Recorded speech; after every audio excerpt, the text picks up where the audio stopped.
ఈ simple design మీ శారీకి try చేయాలనుకున్నారా? అయితే జస్ట్ 1 మినిట్ టైం ఇవ్వండి, నేను నీకు నేర్పించేస్తాను. 6 టైమ్స్ ఆఫ్ థ్రెడ్ తీసుకొని నాట్ చేసి పెట్టుకున్నాను.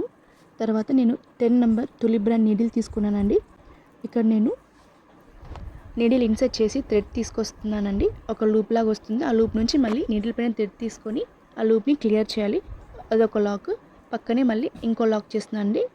నీడిల్ ఇన్సర్ట్ చేసి థ్రెడ్ తీసుకొస్తే 2 లూప్స్ ఉంటాయి. మళ్ళీ థ్రెడ్ పై నీడిల్ చుట్టుకొని ఆ 2 లూప్స్ని క్లియర్ చేయాలి. తర్వాత ఇక్కడ నేను 4 చైన్స్ వేస్తున్నాను. 3, 4 స్ట్రైట్గా నీడిల్ పెట్టి ఎక్కడికి వస్తుందో అక్కడికి నేను సింగిల్ క్రోషే చేస్తున్నాను. తర్వాత థ్రెడ్ని పుల్ అవుట్ చేసి హోల్డ్ చేయండి. ఇక్కడ నేను 5 mm బీడ్స్ యూజ్ చేస్తున్నాను.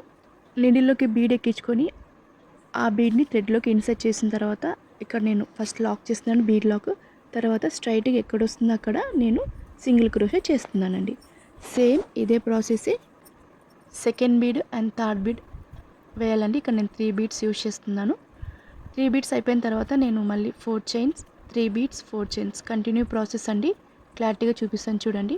4 chains, 3 beads, 4 chains, 3 beads. Large edge వచ్చేసిన తర్వాత 2 చైన్స్ వేసిన తర్వాత ట్రిమ్ చేసి థ్రెడ్ని పుల్ అవుట్ చేస్తున్నానండి.